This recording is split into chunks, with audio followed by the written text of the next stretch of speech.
अब हम लोग जो हैं मीन्स ऑफ ट्रांसपोर्ट पढ़ रहे थे और दो मीन्स ऑफ ट्रांसपोर्ट हम लोगों ने अभी तक पूरे किए,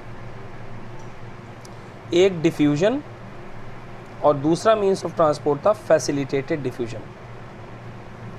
यहाँ पर आज हम लोग तीसरा मीन्स ऑफ ट्रांसपोर्ट स्टार्ट करेंगे, एक्टिव ट्रांसपोर्ट। अगर आपको डिफ्यूजन ध्यान है तो एक्टिव ट्रांसपोर्ट को आसानी समझा जा सकता है। डिफ्यूजन का मतलब होता था कि सब्सटेंसेस का मूवमेंट उनके हायर कॉन्सेंट्रेशन से उनके लोअर कॉन्सेंट्रेशन की तरफ। यहाँ पर मूवमेंट की बात तो है, यानी सेम बात हो रही है किसकी तरह, डिफ्यूजन की तरह, कि मूवमेंट तो हो रहा है सब्सटेंसेस का, मूवमेंट ऑफ सब्सटेंसेस फ्रॉम। अब यहाँ पर इंपॉर्टेंट ये है कि वहाँ था कि अपने हायर कॉन्सेंट्रेशन से अपने लोअर कॉन्सेंट्रेशन पर, यहाँ पर क्या है, अपने लो कॉन्सेंट्रेशन से अपने ही हाई कॉन्सेंट्रेशन तक। यानी मूवमेंट कहाँ से कहाँ हो रहा है, उस जगह से हो रहा है जहाँ कॉन्सेंट्रेशन कम है, उस जगह तक हो रहा है या उस जगह की ओर हो रहा है जहाँ पर कॉन्सेंट्रेशन ज़्यादा है। याद आना चाहिए कि जब हम लोग हाई टू लो कह रहे होते हैं डिफ्यूजन में, तो इसका मतलब सीधे सीधे होता है अलोंग द कॉन्सेंट्रेशन ग्रेडियंट। हमने कहा था कि जब भी H2L होता है तो अलोंग द कॉन्सेंट्रेशन ग्रेडियंट है, लेकिन यहाँ पर एक्टिव ट्रांसपोर्ट में बात हो रही है लो से हाई की, और जब भी लो से हाई की बात होती है ये बात हमेशा कहलाती है, वहाँ पर अलोंग द कॉन्सेंट्रेशन ग्रेडियंट है, यहाँ देखिए एक वर्ड बदलेगा, यहाँ हो जाएगा against the concentration gradient. Against the concentration gradient, concentration gradient के ठीक उल्टा।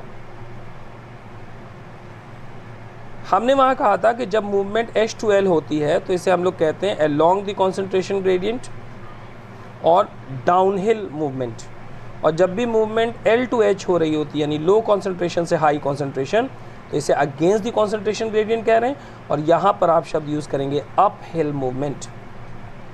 तो ये अपहिल मूवमेंट है, वो डाउनहिल मूवमेंट था, ये अपहिल मूवमेंट है। याद करें कि डिफ्यूजन में एनर्जी कंज्यूम नहीं होती थी, लेकिन एक्टिव ट्रांसपोर्ट में एनर्जी रिक्वायर्ड होती है, energy is required, energy required है। अब डिफ्यूजन के लिए हम लोग कहते थे कि जो डिफ्यूजन है वो मेम्ब्रेन की मदद से हो सकता है, और यानी डिफ्यूजन के दौरान मेम्ब्रेन इन्वॉल्व हो भी सकती है और मेम्ब्रेन इन्वॉल्व नहीं भी हो सकती। एक्टिव ट्रांसपोर्ट में ये नहीं है, active transport always occurs with the help of membrane, always occurs with the help of membrane या फिर मेम्ब्रेन में present protein, that is membrane protein. अभी मेम्ब्रेन प्रोटीन की बात हम लोग फैसिलिटेटेड में भी कर चुके हैं। फैसिलिटेटेड डिफ्यूजन भी किससे होता है, मेम्ब्रेन प्रोटीन की मदद से। तो एक्टिव ट्रांसपोर्ट भी होता है with the help of membrane protein. अब हमें ध्यान है कि फैसिलिटेटेड डिफ्यूजन भी मेम्ब्रेन प्रोटीन की मदद से, और अब हम एक्टिव ट्रांसपोर्ट को भी कह रहे हैं कि ये मेम्ब्रेन प्रोटीन की मदद से। फैसिलिटेटेड डिफ्यूजन में जो प्रोटीन सब्सटेंसेस का ट्रांसपोर्ट करा रहे थे वो दो तरह के थे, एक चैनल और दूसरा कैरियर प्रोटीन। लेकिन एक्टिव ट्रांसपोर्ट को कराने वाले जो मेम्ब्रेन प्रोटीन हैं उनको ना आप चैनल कहेंगे ना आप उनको कैरियर प्रोटीन कहेंगे। एक्टिव ट्रांसपोर्ट कराने वाले मेम्ब्रेन प्रोटीन को हम हमेशा कहते हैं पंप, पंप। और ये जो मेम्ब्रेन प्रोटीन हैं जिन्हें हम पंप कह रहे हैं, ये ट्रांसपोर्ट कराते हैं सब्सटेंसेस का with the help of ATP, ATP को इस्तेमाल करते हैं। अब के याद करिए कि फैसिलिटेटेड डिफ्यूजन में जो चैनल है या कैरियर प्रोटीन है, यानी जो मेम्ब्रेन प्रोटीन है, वो सब्सटेंसेस का ट्रांसपोर्ट तो कराते हैं लेकिन एटीपी की एब्सेंस में, वहाँ एनर्जी रिक्वायर्ड नहीं होती। यहाँ एनर्जी लगेगी एटीपी की फॉर्म में, और जो मेम्ब्रेन प्रोटीन एटीपी की मदद लेते हुए सब्सटेंसेस का ट्रांसपोर्ट कराएंगे, उन्हें हम पंप कहेंगे। यहाँ पे मैंने प्लाज्मा मेम्ब्रेन दिखा रखी है। ये जो 2 ब्लैक लाइन है ये प्लाज्मा मेम्ब्रेन की थिकनेस को दिखा रहे हैं। ये आउटर एरिया है, यानी प्लाज्मा मेम्ब्रेन के बाहर की जगह है, और ये सेल के अंदर का पार्ट है, इनर पार्ट। ये जो ब्लू कलर से मैंने यहाँ पर बनाया है ये वो प्रोटीन है जो एक्टिव ट्रांसपोर्ट कराएगा। अब सबसे पहले जो प्रोटीन एक्टिव ट्रांसपोर्ट कराता है उस प्रोटीन को ही पहले एक्टिवेट किया जाता है। इसका एक्टिवेशन होता है using ATP with the help of an enzyme called kinase. अब एटीपी द्वारा एक्टिवेशन का मतलब क्या है? एटीपी द्वारा एक्टिवेशन का मतलब ये है कि इस प्रोटीन के अंदर, यानी ये जो ब्लू कलर से प्रोटीन हमने दिखाया है, इस प्रोटीन के साथ फॉस्फेट ग्रुप को जोड़ दिया जाएगा। तो देखिए यहाँ पर इसके साथ हमने फॉस्फेट ग्रुप को जोड़ दिया, PO4 3-। ये फॉस्फेट कहाँ से आया? ATP से।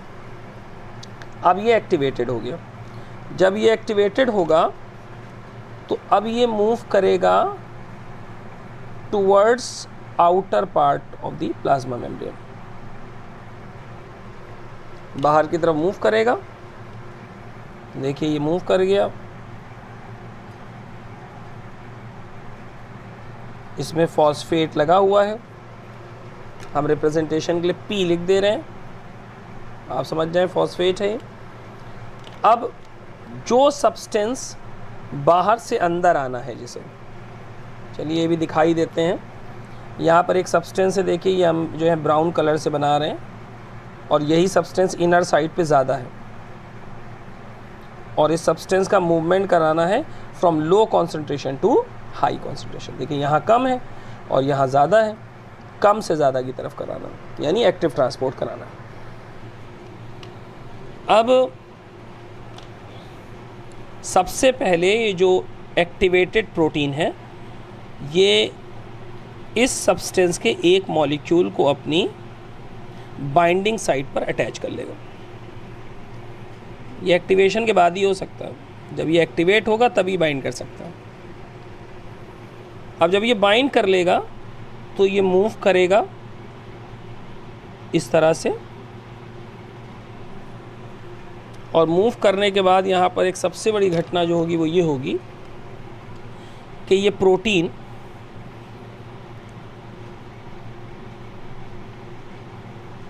प्रोटीन जिसने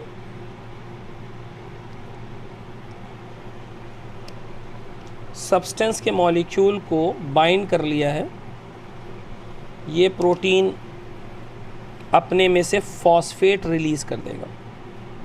देखिए ये फॉस्फेट यहाँ था, यहाँ नहीं, क्योंकि यहाँ से रिलीज़ हो गया। अब इस फॉस्फेट को रिलीज़ कर दिया गया। जब फॉस्फेट जुड़ा था तो एक्टिवेशन कहाँ था? फॉस्फेट निकल गया तो इसे कहेंगे डीएक्टिवेशन। ये जो प्रोसेस यहाँ पर हुआ इसे कहा जाएगा डीएक्टिवेशन। अब डीएक्टिवेशन की वजह से यहाँ पर देखिए एक्टिवेशन में काइनेज एंजाइम इन्वॉल्व था। कोई आपसे पूछे कि डीएक्टिवेशन में कौन सा एंजाइम इन्वॉल्व है, तो हम लोग डीएनए में पढ़ भी चुके हैं, ये होता है फॉस्फेटेज।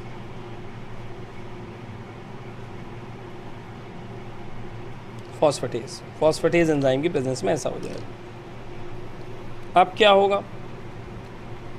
अब ये जो प्रोटीन है ये इनर साइड पर आएगा, और जब इनर साइड पे आएगा और इससे फॉस्फेट निकल चुका होगा तो जो ये मॉलिक्यूल बाइंडिंग साइड पर अटैच है इसकी एफिनिटीज़ प्रोटीन के लिए कम हो जाएगी। जैसे ही फॉस्फेट निकलेगा इसकी एफिनिटीज़ बाइंडिंग साइड के लिए कम हो जाएगी, और अगर इसकी एफिनिटी बाइंडिंग साइड के लिए कम हुई तो ये इनर साइड पर आके इसी मॉलिक्यूल को अंदर की तरफ रिलीज़ कर देगा। तो देख लीजिए मूवमेंट हो गया from low concentration to high concentration. तो ये है मेनली एक्टिव ट्रांसपोर्ट का मैकेनिज्म। अब यहाँ पर हम लोग 3 कैटेगरी जो पढ़े हैं अभी तक, डिफ्यूजन है, फैसिलिटेटेड और एक्टिव ट्रांसपोर्ट, तीनों का कंपैरिजन करेंगे। बहुत इंपॉर्टेंट पार्ट है, एनसीईआरटी में टेबल के फॉर्म में दिया, लेकिन 1-2 पॉइंट उसमें मिसिंग है और वो पूछे जा चुके हैं एग्ज़ाम में। दूसरा है फैसिलिटेटेड डिफ्यूजन, और अगला है एक्टिव ट्रांसपोर्ट। एक्टिव ट्रांसपोर्ट, चलिए भाई बारी बारी देखते हैं। पहला क्राइटेरिया जिसके आधार पर इन तीनों के बीच में डिफरेंशिएट करेंगे वो है रिक्वायरमेंट ऑफ मेम्ब्रेन प्रोटीन। हम क्राइटेरिया बोल रहे हैं, लिख नहीं रहे हैं, आप चाहें तो लिख लें, या जब PDF हम डालेंगे साइट पर तो आप वहाँ से ले सकते हैं इसे। तो पहला ये आधार है कि रिक्वायरमेंट ऑफ मेम्ब्रेन प्रोटीन, मतलब इन तीनों मीन्स ऑफ ट्रांसपोर्ट में से कहाँ कहाँ ट्रांसपोर्ट के लिए मेम्ब्रेन प्रोटीन की ज़रूरत होती है। तो आप जानते हैं डिफ्यूजन होने के लिए मेम्ब्रेन प्रोटीन की कोई ज़रूरत नहीं। फैसिलिटेटेड डिफ्यूजन के लिए मेम्ब्रेन प्रोटीन की ज़रूरत है। वो मेम्ब्रेन प्रोटीन्स कहलाते हैं चैनल प्रोटीन्स या फिर कैरियर प्रोटीन्स। एक्टिव ट्रांसपोर्ट के लिए भी मेम्ब्रेन प्रोटीन की ज़रूरत है और ये प्रोटीन कहलाते हैं पंप्स। अगला है मूवमेंट ऑफ प्रोटीन के आधार पर, मतलब जब ये तीन मीन्स ऑफ ट्रांसपोर्ट होंगे तो कहाँ कहाँ पर जो प्रोटीन्स हैं उनका मूवमेंट होगा, मेम्ब्रेन प्रोटीन्स का मूवमेंट होगा। तो डिफ्यूजन में तो मेम्ब्रेन प्रोटीन इन्वॉल्व ही नहीं है, तो इसके मूवमेंट का भी कोई मतलब नहीं है। यहाँ पर फैसिलिटेटेड डिफ्यूजन में हम आपको पूरा मैकेनिज़्म बता चुके हैं। अगर आपको ध्यान हो तो एक्टिव साइट इनर साइड पे चली जाती है, पूरा मैकेनिज़्म लास्ट क्लास में बताया है। तो प्रोटीन मूव नहीं करता है, प्रोटीन के अंदर पाई जाने वाली एक्टिव साइट स्लिप करके अंदर की तरफ आ जाती है। तो जो मूवमेंट ऑफ प्रोटीन की बात है वो यहाँ नहीं होगा। प्रोटीन तो है लेकिन प्रोटीन मूव नहीं कर रहा है, एक ही जगह रुका हुआ है। लेकिन यहाँ तो आप देख रहे हैं एक्टिव ट्रांसपोर्ट में कि पूरी मेम्ब्रेन में ये जो प्रोटीन है मूव कर रहा है in case of active transport. तो यहाँ पर मूवमेंट हो रही है। तीसरा क्राइटेरिया जिसके आधार पर तीनों के बीच में डिफरेंशिएट करेंगे वो है सेंसिटिविटी टू प्रोटीन इनहिबिटर्स, यानी कहाँ कहाँ पर प्रोटीन इनहिबिटर्स को डालने पर ट्रांसपोर्ट का रेट कम हो पाएगा। तो भाई जहाँ पर प्रोटीन के माध्यम से ट्रांसपोर्ट हो रहा होगा वहाँ पर ही प्रोटीन का इनहिबिटर काम करेगा। डिफ्यूजन में ना प्रोटीन के माध्यम से कोई ट्रांसपोर्ट हो रहा है ना यहाँ पर प्रोटीन इनहिबिटर का कोई इफेक्ट दिखेगा। लेकिन फैसिलिटेटेड डिफ्यूजन में और एक्टिव ट्रांसपोर्ट दोनों में प्रोटीन की मदद से ट्रांसपोर्ट हो रहा है, इसीलिए प्रोटीन को इनहिबिट करने वाले केमिकल्स अगर डाले जाएंगे तो ट्रांसपोर्ट पर भी असर पड़ेगा। चौथा पार्ट है हाईली सेलेक्टिव नेचर। तो कहते हैं देखिए सेलेक्टिव नेचर का मतलब ये होता है कि एक खास प्रकार के सब्सटेंस को ही अंदर से बाहर या बाहर से अंदर पहुंचाना। अब वही चीज़ हाईली सेलेक्टिव हो सकती है जहां पर प्रोटीन का इन्वॉल्वमेंट है। प्रोटीन जहां पर ट्रांसपोर्ट में इन्वॉल्व होंगे वहां पर ही जो है सब्सटेंसेस को ट्रांसपोर्ट करने में सेलेक्टिव होगा, सेलेक्टिव मेज़र अपनाया जाएगा। यानी कौन सा सब्सटेंस अंदर ले जाना है और कौन सा नहीं, ये बात केवल प्रोटीन ही तय कर सकते हैं। तो जहाँ जहाँ पर प्रोटीन के माध्यम से ट्रांसपोर्ट है वहाँ पर ट्रांसपोर्ट का नेचर सेलेक्टिव होगा, और जहाँ जहाँ पर प्रोटीन का इन्वॉल्वमेंट नहीं है वहाँ सेलेक्टिव नेचर नहीं होगा। तो यहाँ नहीं है तो यहाँ पर सेलेक्टिव भी नहीं होगा। ये यहाँ पर प्रोटीन का इन्वॉल्वमेंट है तो सेलेक्टिव नेचर है, यहाँ पर प्रोटीन का इन्वॉल्वमेंट है तो सेलेक्टिव नेचर है। अब ट्रांसपोर्ट सैचुरेशन का क्या मतलब है? अगला पॉइंट होता है तीनों के बीच में भेद करिए on the basis of transport saturation. Transport saturation का ही मतलब है कि मान लीजिए कि यहाँ पर सब मॉलिक्यूल 5 मॉलिक्यूल्स हैं ट्रांसपोर्ट के लिए, 5 मॉलिक्यूल्स हैं, और आपने 5 मॉलिक्यूल से यहाँ 10 कर दिए, फिर आपने 10 से 50 कर दिए। तो जब आप यहाँ पर लगातार मॉलिक्यूल्स बढ़ाते जाएंगे तो क्या ट्रांसपोर्ट का रेट बढ़ेगा? तो कहते हैं जैसे जैसे मॉलिक्यूल की संख्या आप बढ़ाएंगे ज़्यादा से ज़्यादा जो यहाँ पर मेम्ब्रेन प्रोटीन है वो उन मॉलिक्यूल्स को लेके अंदर की तरफ जाएंगे, तो यानी रेट ऑफ ट्रांसपोर्ट तो बढ़ेगा। लेकिन एक समय ऐसा आएगा जब मेम्ब्रेन में पाए जाने वाले सारे प्रोटीन इस ट्रांसपोर्ट में एक समय में इन्वॉल्व होंगे।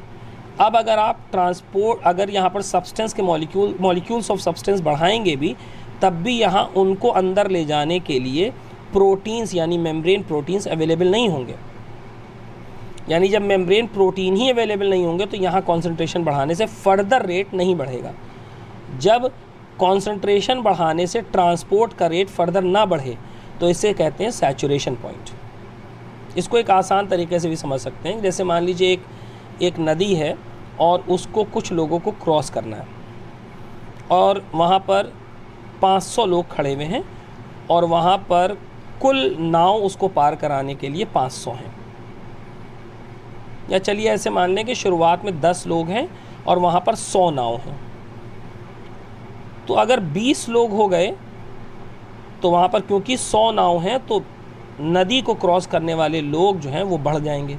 30 लोग हो गए तब भी चलिए, क्योंकि 100 नाव हैं तो 30 लोगों को भी ले जा सकती हैं, हो जाएंगे अगर एक नाव पे एक आदमी जाए। तो जैसे जैसे आप आदमी बढ़ाएंगे, मान लीजिए 100 आदमी तक आप ले गए तो 100 नाव हैं, तब तक तो नदी के क्रॉस जाने वाले लोगों की संख्या भी बढ़ती जाएगी। लेकिन अगर आपने 1000 लोग ले आए और नाव 100 हैं तो 1000 लोग भले ही खड़े रहे लेकिन उनका ट्रांसपोर्ट नहीं बढ़ेगा, क्योंकि उनको ट्रांसपोर्ट कराने वाली जो नाव है उनकी संख्या समाप्त हो चुकी है। इसी को सैचुरेशन पॉइंट कहते हैं। तो यहाँ पर सैचुरेशन पॉइंट भी वहीं पर रीच करेगा जहाँ पर प्रोटीन इन्वॉल्व होंगे। डिफ्यूजन में ना तो प्रोटीन का इन्वॉल्वमेंट है ना सैचुरेशन पॉइंट आएगा। यहाँ प्रोटीन का इन्वॉल्वमेंट है, सैचुरेशन पॉइंट आएगा। यहाँ प्रोटीन का इन्वॉल्वमेंट है, सैचुरेशन पॉइंट आएगा। अब अपहिल ट्रांसपोर्ट के आधार पर, मतलब अपहिल ट्रांसपोर्ट मतलब होता है low concentration to high concentration. तो आप तो जानते हैं डिफ्यूजन हाई टू लो होता है, ये भी हाई टू लो होता है। तो अपहिल ट्रांसपोर्ट ना यहाँ होगा ना अपहिल ट्रांसपोर्ट यहाँ होगा, तो अपहिल ट्रांसपोर्ट केवल एक्टिव ट्रांसपोर्ट में होगा। अगला पार्ट इसमें है एटीपी रिक्वायरमेंट, कि भाई कहाँ कहाँ एनर्जी की ज़रूरत होगी। तो हमें मालूम है डिफ्यूजन और फैसिलिटेटेड डिफ्यूजन दोनों में ही एनर्जी का कोई इन्वॉल्वमेंट नहीं, इसलिए एटीपी रिक्वायर्ड नहीं। यहाँ पर एटीपी रिक्वायर्ड होगी क्योंकि यहाँ पर एनर्जी का इन्वॉल्वमेंट है। ये डिफ्रेंशिएट किया हम लोगों ने 3 चीज़ों के बीच में। ये 3 चीज़ों के बीच में हम लोग डिफ्रेंशिएट कर चुके हैं। अब हम लोग आगे की तरफ बढ़ते हैं टाइप्स ऑफ मेम्ब्रेन में।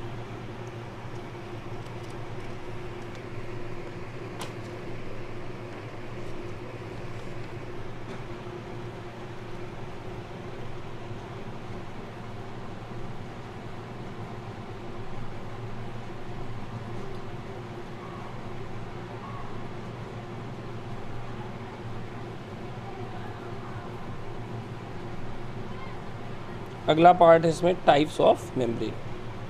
4 कैटेगरी लेंगे, उसकी हम लोग कंपैरेटिव स्टडी करेंगे।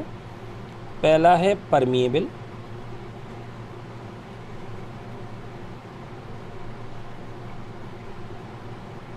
दूसरा है इम्परमिएबल,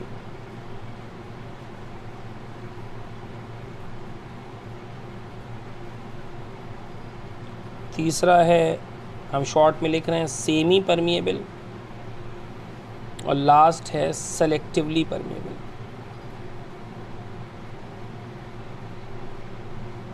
सेलेक्टिवली परमिएबल। अब चलिए शुरू करते हैं भाई। पहले ये कि जब परमिएबल के लिए हम चेक करेंगे कि सॉल्वेंट के साथ क्या बिहेवियर है परमिएबल मेम्ब्रेन का। तो कहा जाता है कि जो परमिएबल मेम्ब्रेन है वो सारे सॉल्वेंट को अपने आर पार जाने देता है, सारे सॉल्वेंट को अपने आर पार जाने देता है। अगला देखिए, सॉल्यूट के मामले में परमिएबल का क्या रोल है। कहते हैं परमिएबल सारे सॉल्यूट्स को आने जाने देता है, कोई प्रकार का सॉल्यूट हो आ जा सकता है। आयंस की बात कर लें, आयंस की बात करें तो परमिएबल मेम्ब्रेन सारे आयंस को अपने आर पार आने जाने देता है। गैसेस की बात कर लें तो परमिएबल मेम्ब्रेन सारी गैसेस को अपने आर पार आने जाने देता है। गैसेस का तो वैसे भी ट्रांसपोर्ट हो जाएगा, क्योंकि गैसेस का ट्रांसपोर्ट होता है इन the dissolve form in solvent. तो अगर कोई मेम्ब्रेन सॉल्वेंट को आर पार आने जाने दे रही है तो समझो गैसेस भी आर पार जाएंगी, क्योंकि गैसेस अपने आप नहीं जाती हैं, गैसेस जाती हैं किसी मेम्ब्रेन के आर पार in the dissolve form in solvent, solvent में घुल कर। तो अगर सॉल्वेंट पास हो रहा है तो उसमें घुली हुई गैसेस भी पास हो जाएंगी। अगला देखिए, अगला पार्ट है इसमें डीएनए और आरएनए, बड़े मॉलिक्यूल्स हैं ये। कहते हैं जितने भी परमिएबल हैं वो डीएनए आरएनए दोनों को पास होने देते हैं। एक कैटेगरी जो बड़ा फॉर्म होता है प्रोटीन का, एंजाइम्स, उनके लिए क्या रोल है, कहते हैं परमिएबल इसको भी आने जाने, मतलब परमिएबल ऑलमोस्ट हर चीज़ को अपने थ्रू आर पार आने जाने देता है। परमिएबल के कुछ उदाहरण भी देख लिए जाएं, जब इतनी बातें कही हैं हम लोगों ने, तो परमिएबल का एक बढ़िया उदाहरण तो हम लोग बहुत अच्छे से जानते हैं, पढ़े रहते हैं साइटोलॉजी में, सेल वॉल, है ना। सेल वॉल आप जानते हैं, सेल वॉल में कई केमिकल्स प्रेजेंट हो सकते हैं। हायर प्लांट्स में ये सेलुलोजिक होता है, कुछ जगहों पे आप जानते हैं ये काइटिनस भी होता है, कुछ जगहों पे आप जानते हैं ये सिलिशियस भी होता है।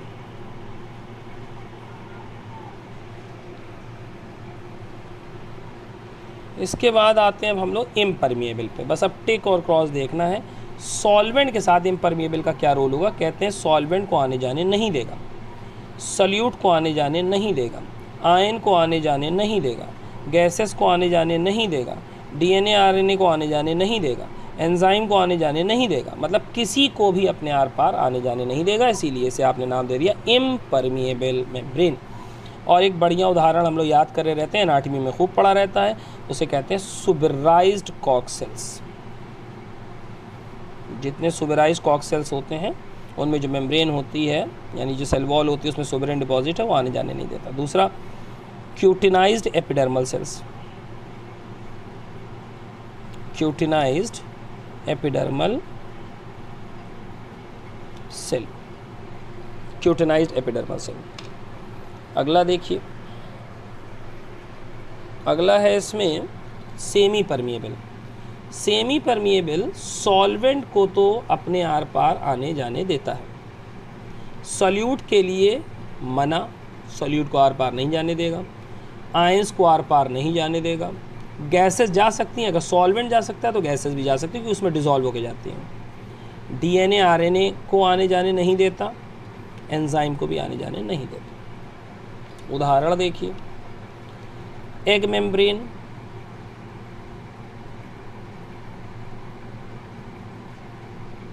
एग मेम्ब्रेन जूलॉजी में बताया जाता है, urinary bladder membrane, urinary bladder membrane, colloidal membrane, सब एग्जाम्पल्स पूछे जाते हैं इसलिए ध्यान रखें। कोलॉइडल मेम्ब्रेन, सेलोफेन,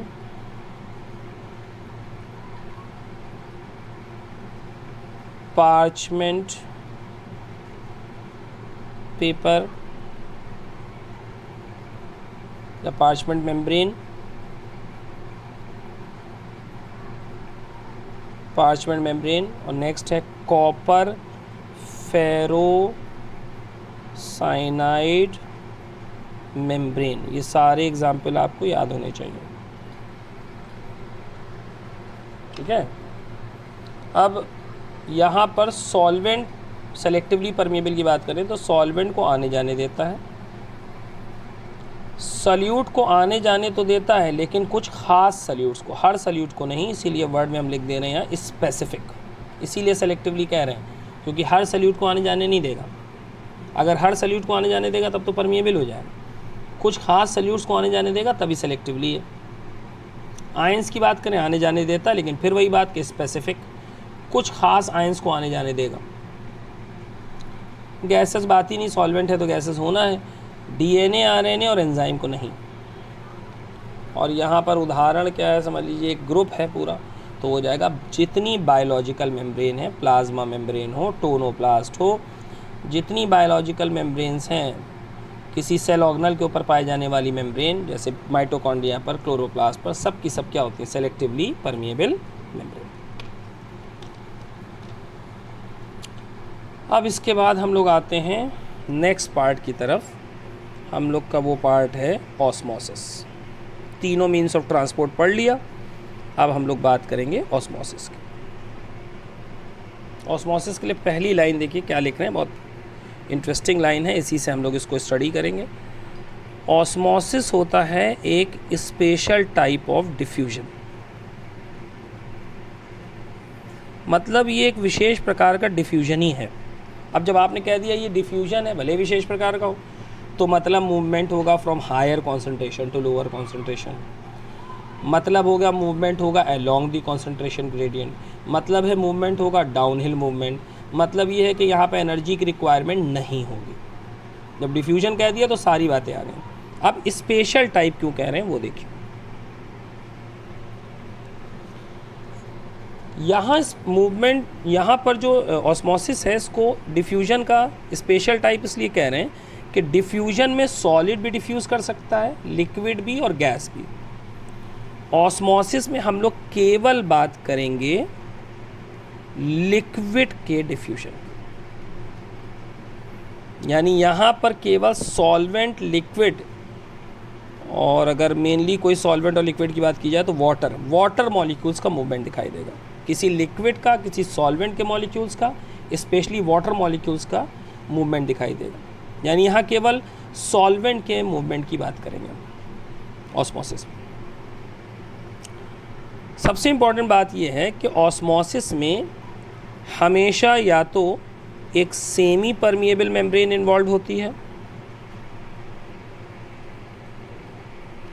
या सेलेक्टिवली परमिएबल मेम्ब्रेन, ऊपर सब पढ़ा चुके हैं आप। Selectively permeable membrane, selectively permeable membrane is involve.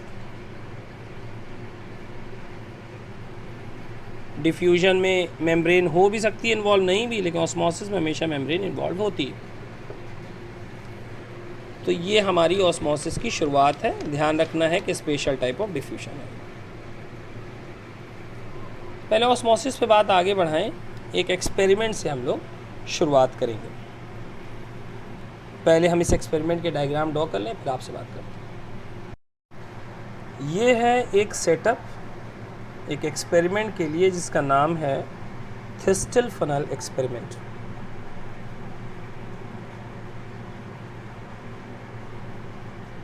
थिस्टिल funnel experiment.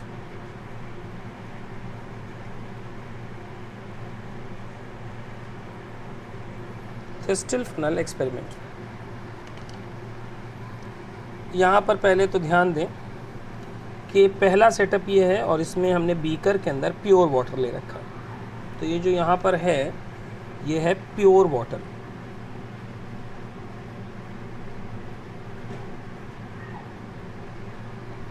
Pure water है ये, और इस जो ये आपका थिस्टिल फनल है इसके अंदर हमने ले रखा है 5% sucrose solution.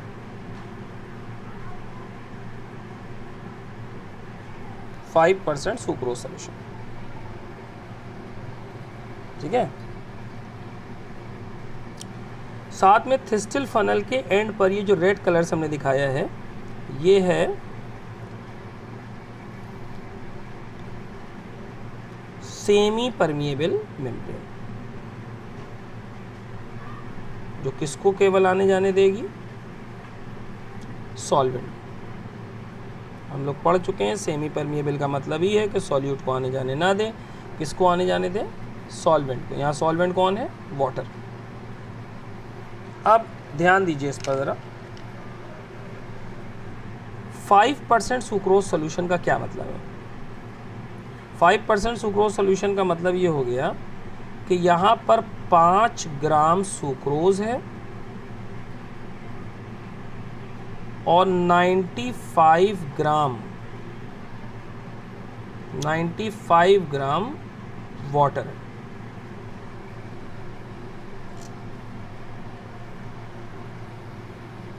Ninety five gram water.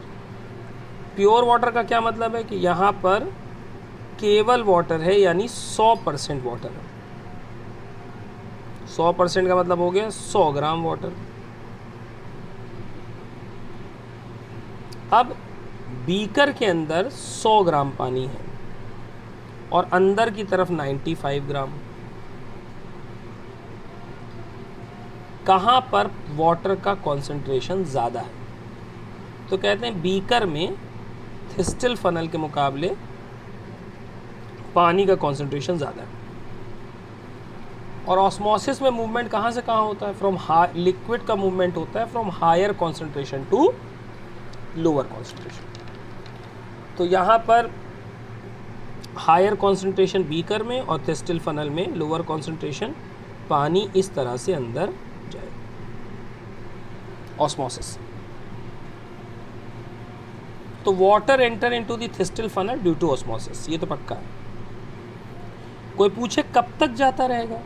कहते हैं जब तक जाता रहेगा जब तक बीकर के अंदर और थिस्टिल फनल के अंदर पानी का अमाउंट बराबर ना हो जाए।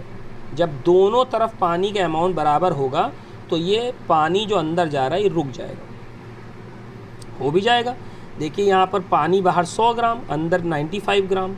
अब जब बाहर से अंदर पानी जाएगा तो अंदर पानी का अमाउंट बढ़ना शुरू होगा, बाहर कम। तो एक समय ऐसा आएगा जब दोनों जगह पर पानी का अमाउंट सेम हो जाएगा, तो उस समय ये जो मूवमेंट है थिस्टिल फनल के अंदर पानी का, ये मूवमेंट रुक जाएगा। जब ये मूवमेंट पानी का थिस्टिल फनल के अंदर हो रहा है, पहले आप ये देखें कि थिस्टिल फनल में जब मूवमेंट नहीं हो रहा था तब उस यहाँ पर जो सुक्रोज सोल्यूशन है उसका लेवल, इनिशियल लेवल आई था। अभी पानी अंदर नहीं गया, अभी सेटअप में हमने लगाया, पानी अंदर जाना शुरू नहीं हुआ, तब थिस्टिल फनल के अंदर सुक्रोज सोल्यूशन का इनिशियल लेवल आई था ये। अब जब रखा तो इसमें पानी जाने लगा, पानी जाने लगा तो थिस्टिल फनल में जो लेवल है सोल्यूशन का वो बढ़ेगा। तो मान ले बढ़ेगा और बढ़ते बढ़ते बढ़ते एक जगह आकर रुक जाएगा। क्यों रुक जाएगा? क्योंकि अब पानी अंदर आना बंद हो जाएगा उस समय जब दोनों तरफ पानी का अमाउंट क्या होगा? सेम हो जाएगा। तो मान लेते हैं ये फाइनल मार्क है जहाँ पर आकर पानी अब अंदर आना बंद हो गया। जब पानी ऑस्मोसिस के द्वारा अंदर आना बंद हो जाएगा तो उस पॉइंट को हम कहेंगे इक्विलिब्रियम। तो शुरुआत में आई पर था थिस्टिल फनल में सोल्यूशन, ऑस्मोसिस के ज़रिए पानी अंदर आया, सोल्यूशन का लेवल राइज करता चला गया। जब दोनों तरफ पानी का अमाउंट सेम हुआ तो ऑस्मोसिस होना बंद हो गई, एक पर्टिकुलर लेवल पर आकर पानी का लेवल रुक गया। ये कहानी आपको समझनी है। अब ध्यान दीजिए, अगर हम चाहें कि जो फाइनल लेवल है पानी का इसे वापस इनिशियल लेवल पर ले आए, जो फाइनल लेवल है पानी का इसको हम वापस इनिशियल लेवल पर ले आएँ, तो हम क्या करेंगे कि इस थिस्टिल फनल में ऊपर से कोई पिस्टन लगा के दबाएंगे इसको। जब दबाएंगे तो ये वाला जो पार्ट है पानी का ये नीचे की तरफ फोर्स होगा। जब ये नीचे तरफ फोर्स होगा तो जितना पानी थिस्टिल फनल में एंटर हुआ था वो बाहर की तरफ निकल जाएगा और इनिशियल लेवल पर पानी आ जाएगा। इसको इस तरह से दिखाया जाएगा। मान लीजिए कि यहाँ पर कोई हमने वो लगा दिया, पिस्टन लगा दिया, और इस पिस्टन की मदद से हम इसे नीचे की तरफ दबा रहे हैं। तो जब दबाएंगे तो देखिए ये इनिशियल लेवल पर वापस आ गया। और ऐसा होने में क्या हुआ कि पानी बाहर निकला है, इससे ऊपर से दबाने की वजह से थिस्टिल फनल से पानी बाहर आ गया बीकर में। जितना पानी अंदर गया था उतना ही बाहर आ गया, इसीलिए इनिशियल लेवल पर हम पहुंच गए। तो कहा ही जाता है कि अब जब आपने यहाँ पर प्रेशर लगा दिया, इनिशियल लेवल पर ले आए। अब अगर कोई पूछे कि यहाँ पर आप पिस्टन को ऐसे पकड़े रहें आई पर, और कोई पूछे कि आप यहाँ पर पानी थिस्टिल फनल के अंदर जाएगा ऑस्मोसिस से, तो आप कहेंगे अब नहीं जाएगा, क्योंकि आपने ऊपर से प्रेशर लगा रखा है जिसकी वजह से अंदर की तरफ होने वाला ऑस्मोसिस रुक गया। तो कहा जाएगा जिस समय ऑस्मोसिस रुक जाए उस समय पिस्टन पर जितना प्रेशर लगाया गया, या आप ये कह दें कि जितना प्रेशर पिस्टन पर लगाया जाएगा ताकि थिस्टिल फनल में बीकर से अंदर की तरफ ऑस्मोसिस रुक जाए, उस प्रेशर को हम ऑस्मोटिक प्रेशर कहते हैं। उस प्रेशर को हम ऑस्मोटिक प्रेशर कहते हैं, मतलब amount of pressure exerted on a solution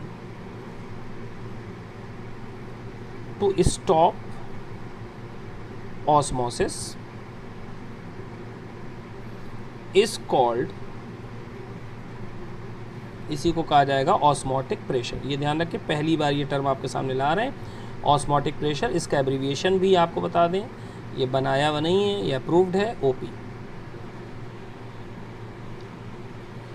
अब जो ऑस्मोटिक प्रेशर है वो एक सिंबल से रिप्रेजेंट किया जाता है, उसे कहते हैं पाई। पाई का मतलब ही हो जाता है ऑस्मोटिक प्रेशर। तो osmotic pressure is represented with a symbol called pi. Pi से रिप्रेजेंट करते हैं, ठीक है। और अब हम लोग पढ़ेंगे कि ऑस्मोटिक प्रेशर किस पर डिपेंड करता है। ध्यान से देखिए, अगर हम इस 5% सुक्रोज सोल्यूशन की जगह इस थिस्टिल फनल में 10% सुक्रोज सोल्यूशन ले लें,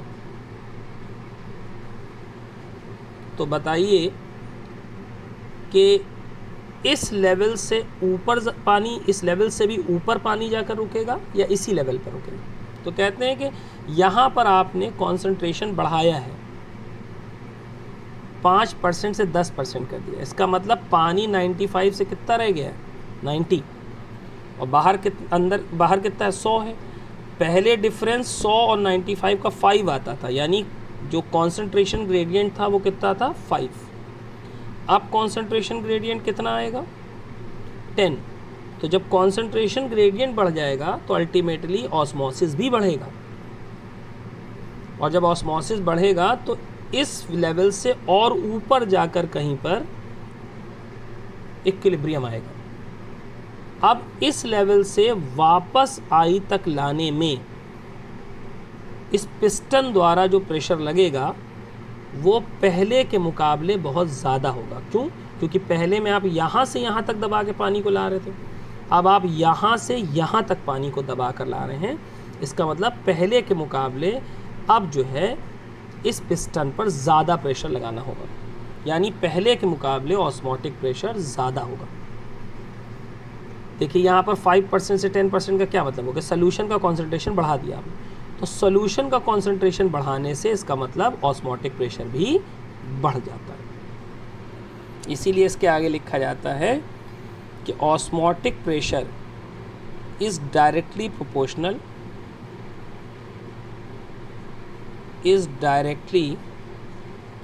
proportional to the concentration of solution. Solution के कॉन्सेंट्रेशन के डायरेक्टली प्रोपोर्शनल। अगर आप सोल्यूशन का कॉन्सेंट्रेशन बढ़ाएंगे, देखिए 5 से 10 हो गया, तो अल्टीमेटली आप देख रहे हैं तो ऑस्मोटिक प्रेशर भी बढ़ जाएगा।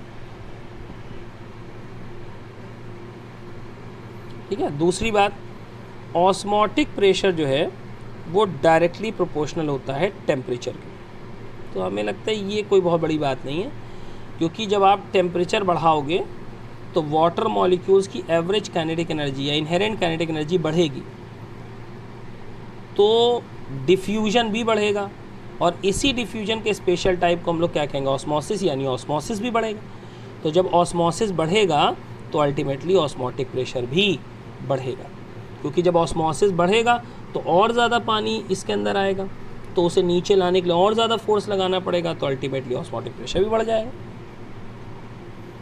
नेक्स्ट पार्ट ये होता है कि ऑस्मोटिक प्रेशर जो है वो डायरेक्टली प्रोपोर्शनल है आयोनाइजेशन कांस्टेंट के।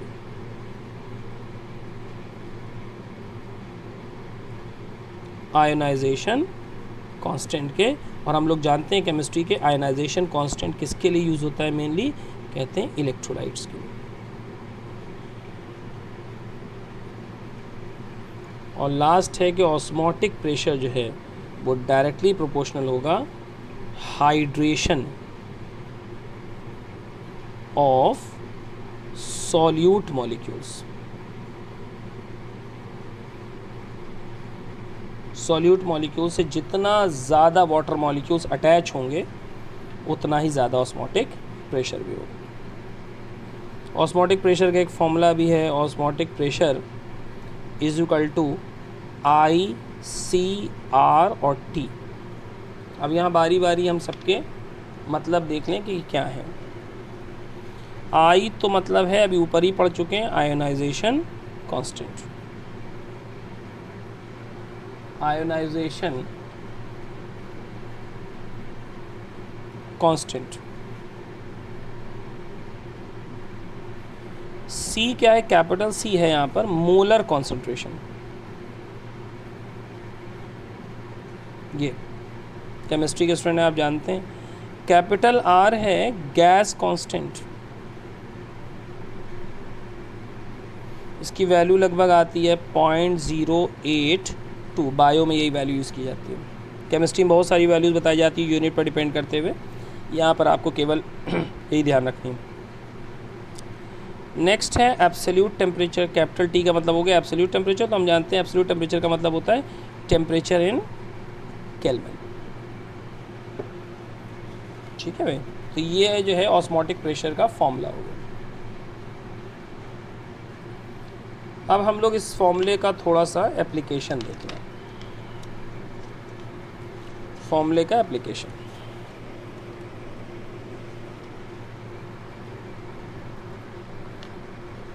एक तरफ हम लेंगे 1 मोलर ग्लूकोज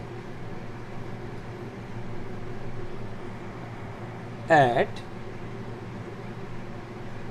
20 डिग्री सेंटीग्रेड। दूसरी तरफ हम ले रहे हैं 1 molar glucose at 20 degree centigrade. Molar glucose ना करिए तो सेम हो जाएगा, यहाँ कर दीजिए 1 मोलर NaCl। ठीक है बेटा, तो दो चीज़ों को लेके चलना है, या ग्लूकोज का एक मोल लिया या NaCl का एक मोल लिया। अब हम लोग यहाँ पर उसी फॉर्मूले से जो पीछे लिखा है उससे हम लोग ऑस्मोटिक प्रेशर निकालेंगे। आई की वैल्यू देखिए, ग्लूकोज एक नॉन इलेक्ट्रोलाइट है। केमिस्ट्री वाले जानते हैं कि नॉन इलेक्ट्रोलाइट की आई की वैल्यू होती है 1। बेटा इसके बाद सी की बात की जाए, मोलर कॉन्सेंट्रेशन, तो यहाँ पर साफ दिख रहा है 1। आर की वैल्यू अभी अभी आपको बता चुके 0.082, और टी 20 डिग्री है तो आप इसको 273 में ऐड करेंगे केल्विन में बदलने के लिए, ये आ जाएगा 293। सब मल्टीप्लाई करिए, आप देखिएगा अप्रॉक्सीमेटली ये आएगा 24 ATM। 24 ATM। अब हम लोग आते हैं यहाँ पर ऑस्मोटिक प्रेशर कैलकुलेट करने के मामले में। ऑस्मोटिक प्रेशर बराबर होगा यहाँ पर, सबसे पहले आई की बात आ रही है। अब ये NaCl इलेक्ट्रोलाइट है, तो इसका आयनाइजेशन कांस्टेंट क्या होगा वो देखिए। NaCl को आयनाइज करके आपको दिखा रहे हैं। NaCl आयनाइज करता है, आप जानते हैं Na+ और Cl1- में, उल्टा गलत दिखा रहे हैं, ठीक। Na+ Cl-, यानी अगर एक NaCl का मॉलिक्यूल पानी में उतर जाए तो कितने आयंस बनाता है? 2। तो अगर कोई इलेक्ट्रोलाइट, किसी इलेक्ट्रोलाइट का एक मॉलिक्यूल पानी में उतरने के बाद जितने आयंस बनाता है, उन आयंस की संख्या ही उस इलेक्ट्रोलाइट के लिए आयनाइजेशन कांस्टेंट होती है। तो यहाँ पर कितने आयंस बनाए? 2, तो इसका आयनाइजेशन कांस्टेंट होगा 2। अब C चाहिए, C कितना होगा? 1। R है 0.082, और अभी अभी हम लोग 20 डिग्री के लिए निकाल चुके हैं 273। इसको जब आप कैलकुलेट करेंगे तो आएगा 48 ATM। तो ये फॉर्मूले का यूज़ है जो हमने आपको बताया। अब इसकी थोड़ी एप्लीकेशंस देख लीजिए। एप्लीकेशन के लिए हम लोग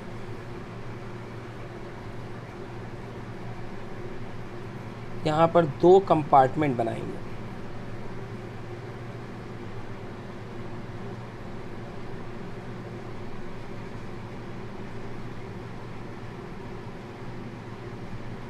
दो कंपार्टमेंट,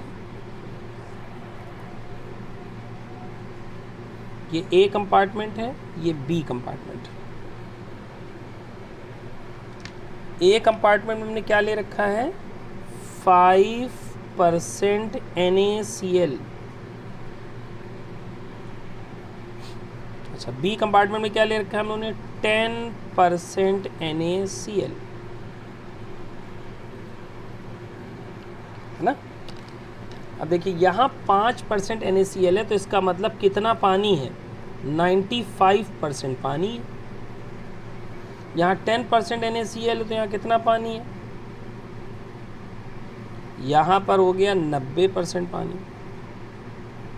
अब सिर्फ पानी को देखिए कि पानी की कॉन्सेंट्रेशन कहाँ ज़्यादा है।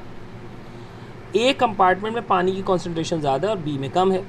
ये बीच में सेमी परमेबल मेम्ब्रेन लगी, तो पानी कहाँ से कहाँ मूव करेगा, higher concentration to lower concentration, यानी किस कंपार्टमेंट से किस कंपार्टमेंट तक कहते हैं, ए कंपार्टमेंट से बी कंपार्टमेंट। अब देखिए बड़े तरीके से यहाँ पर हम लोग ऑस्मोटिक प्रेशर के टर्म में मूवमेंट को समझ लेंगे। अभी तो हम लोगों ने कॉन्सेंट्रेशन के टर्म में देख लिया कि ए से बी में जाना है। अब ज़रा बारी बारी थोड़ा सा स्टडी किया जाए कि ए जो कंपार्टमेंट है, इस ए कंपार्टमेंट में ऑस्मोटिक प्रेशर कितना है, बी में कितना है।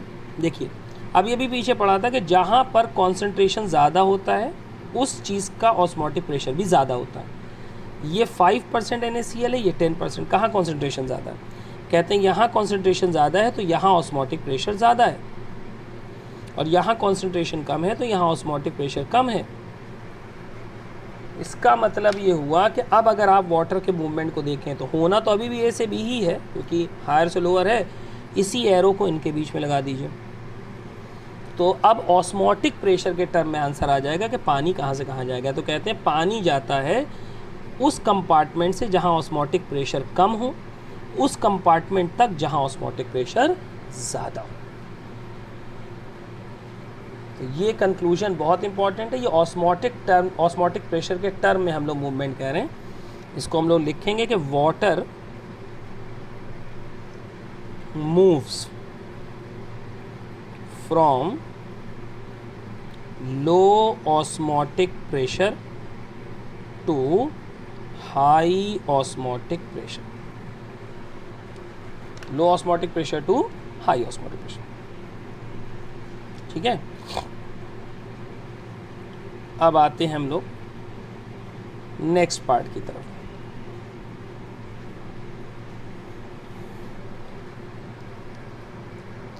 दूसरा कंपार्टमेंट ऐसे ही बनाएंगे हम लोग, उसके लिए कुछ सीखेंगे।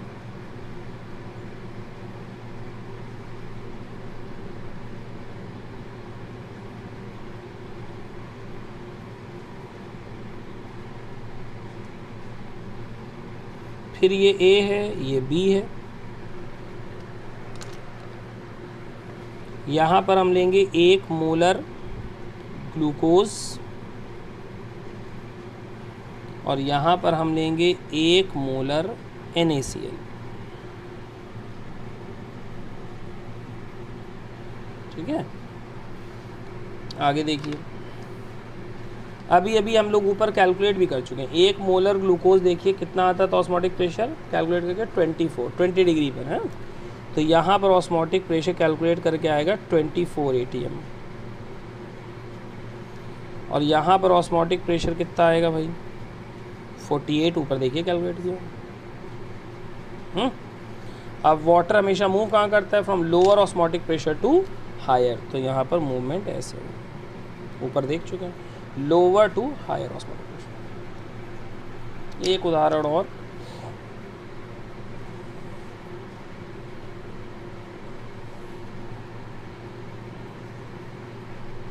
फिर ए कंपार्टमेंट बी कंपार्टमेंट। भाई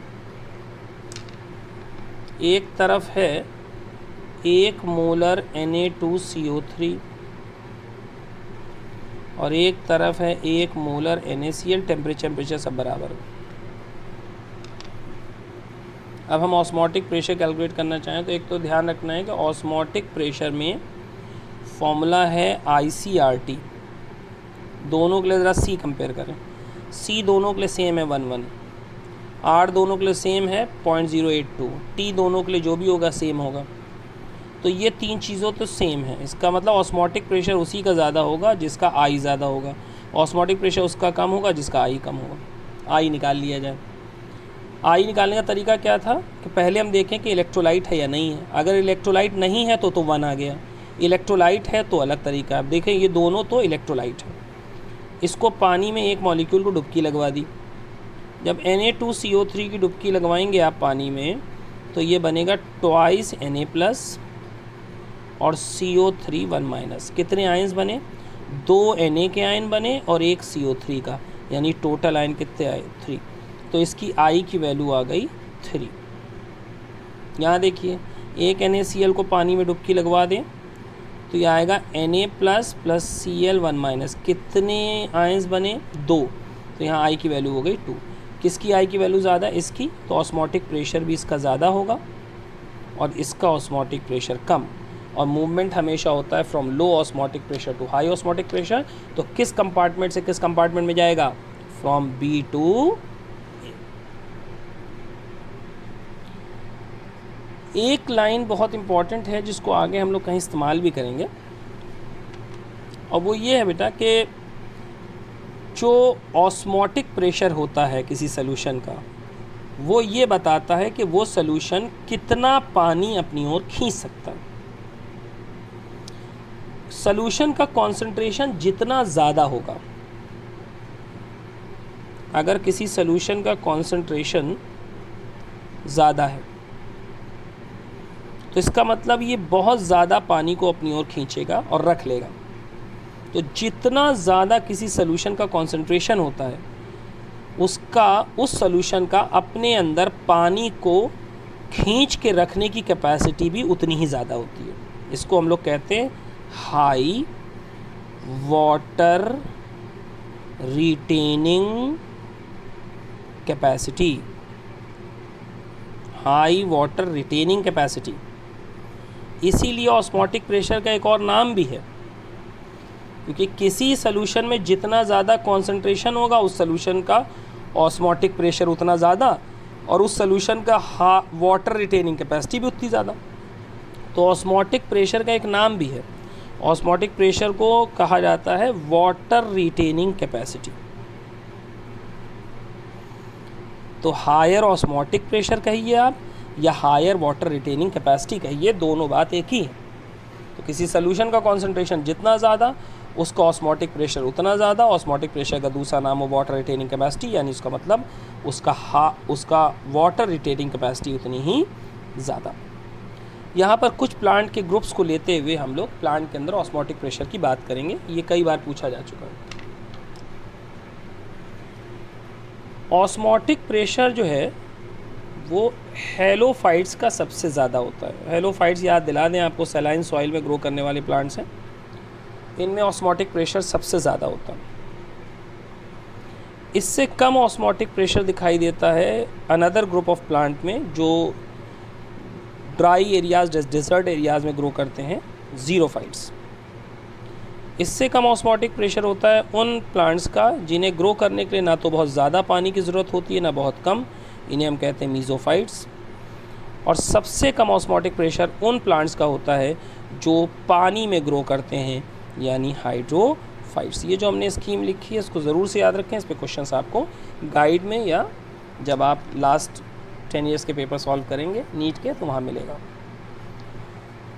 तो ये बातचीत हमारी हो गई ऑस्मोसिस की। नेक्स्ट लेक्चर में हम लोग टाइप्स ऑफ सॉल्यूशन की स्टडी करेंगे।